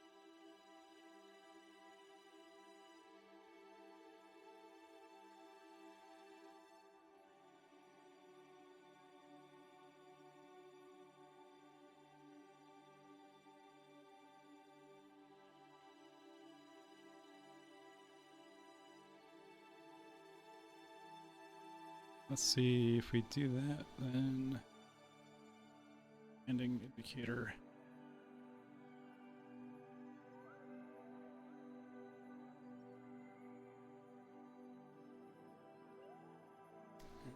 Fast forward in time to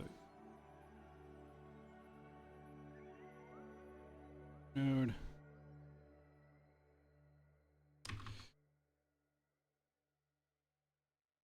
Do that.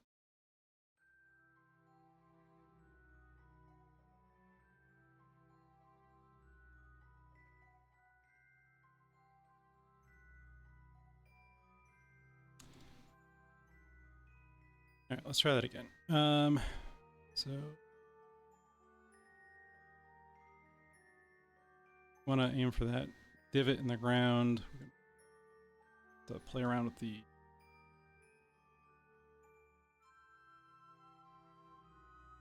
it's frustrating.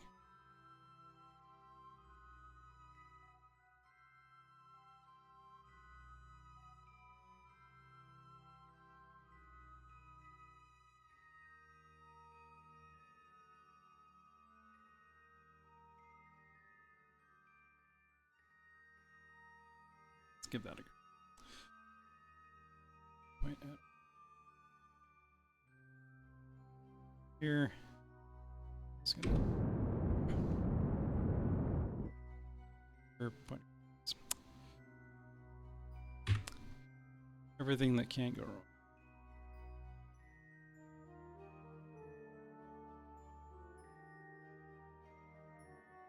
I'm gonna ditch that command module.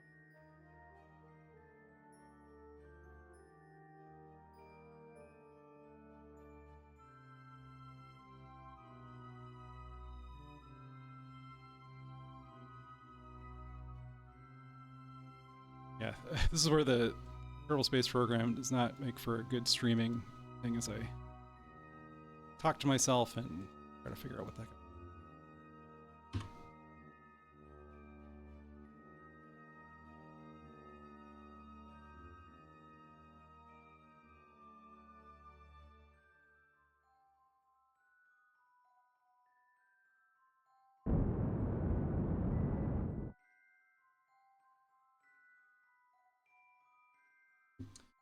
That misclick can oof, every click counts. Yeah, it really does. It's why a lot of people encourage you to make quick saves. Another artifact of the fact that this is a 15-year-old game is there's no periodic saving, which theoretically would be a feature of modern game, but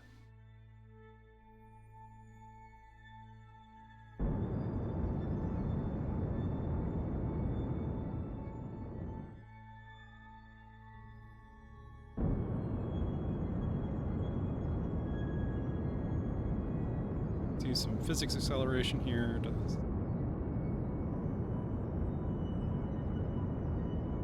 Nearing the end of our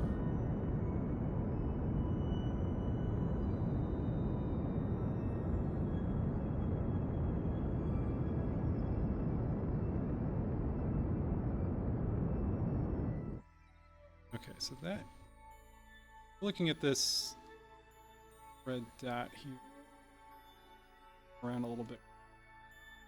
So one of the things in Kerbal and Flight Engineer, it's a mod that you can enable is this landing indicator, and that orange dot on the planet's surface is our where we're probably going to land.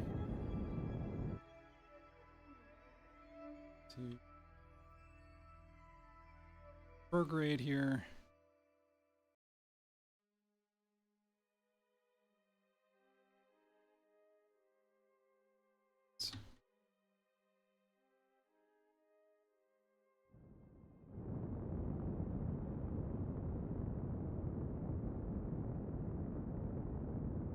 Aiming for that slightly discolored center of this slightly discolored circle. I don't know if anybody can see what I'm talking about, but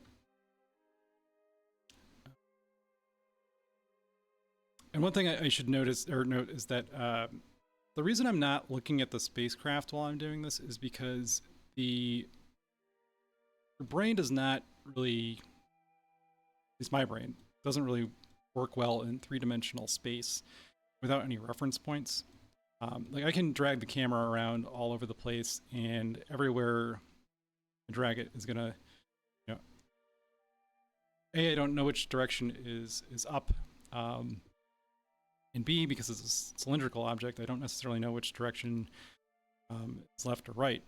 So easiest way to do that, or any maneuvers in this game, is through using the nav ball. And that's this circular thing down here that I've been referencing. And this basically tells you where your ship is pointed at any given time.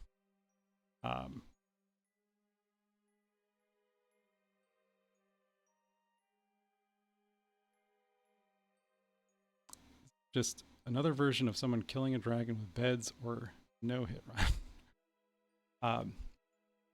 Yeah, so the nav ball tells you the direction your ship is pointing, and there's 6 cardinal directions: prograde and retrograde, which are basically forward and backwards along your current vector. You've got normal and anti-normal, which are up and down, or 90 degrees above and below your vector, and then radial in and out, which are 90 degrees toward the center of your orbit.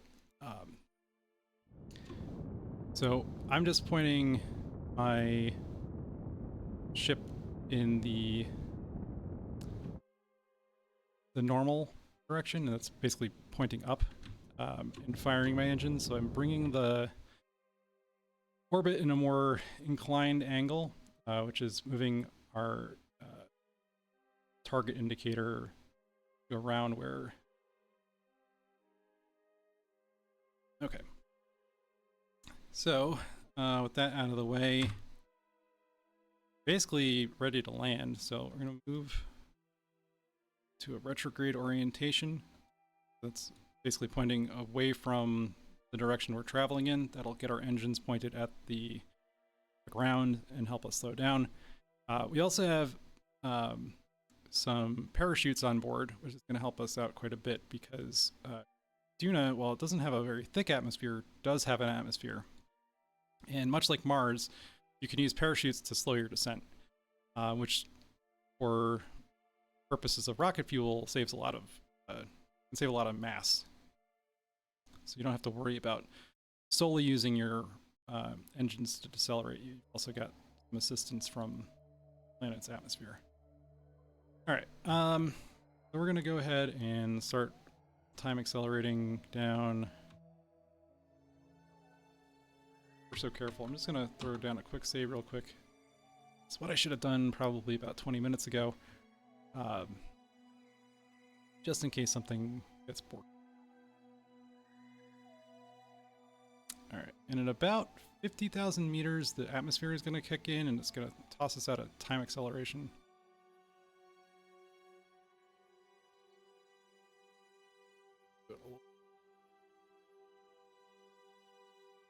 See what we're looking.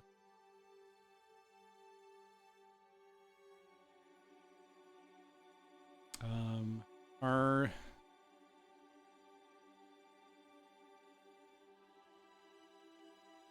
parachutes are armed, so good. I'm gonna throw out the chutes at 4,000.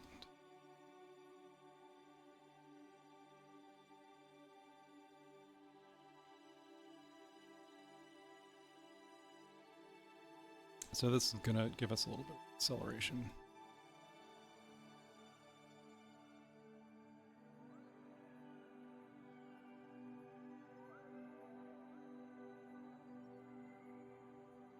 We'll switch to ground radar to see how high we are.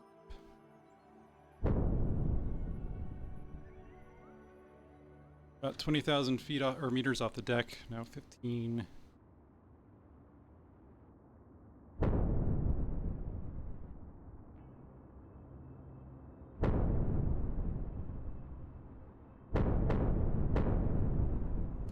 Hearing some shock.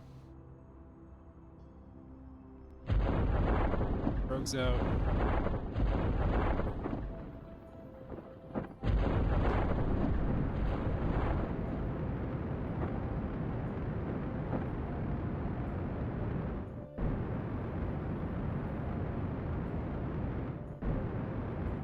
It's firing our retro rocket.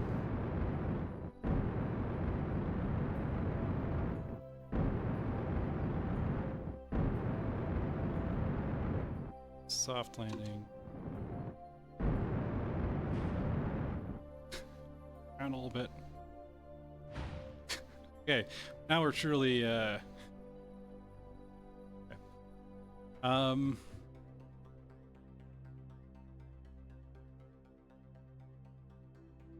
Somewhere around here. That's what I was looking.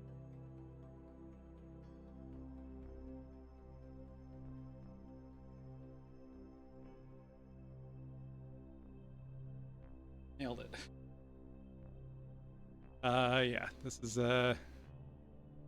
one small step for turbines. Now, do it right, you can actually sometimes just get some control authority.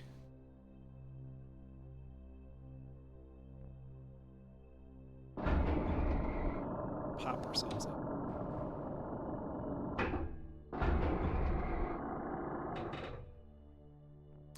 Really all we need to do is rest softly on the ground here and wait for a rescue. Alright. Valentina,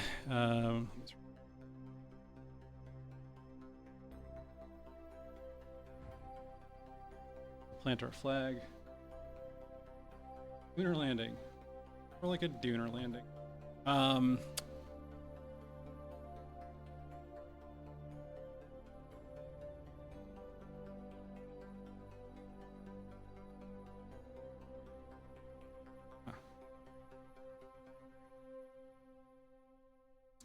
So around here somewhere, it's supposed to be... Might have missed it. Wild descent there. We're looking for a very specific rock.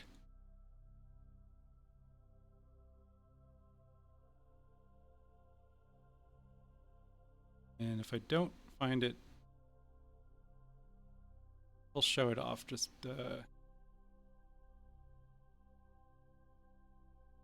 this is a big old planet.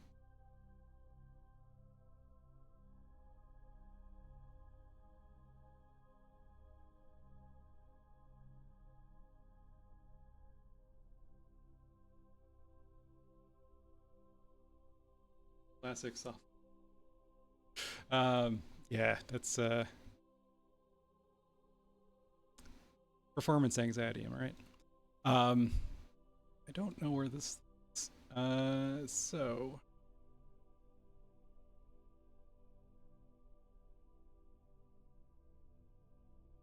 see if I can watch yeah, we're not gonna be able to jetpack around here. But what I can do, I can cheat. And we can go to actually really close, I think.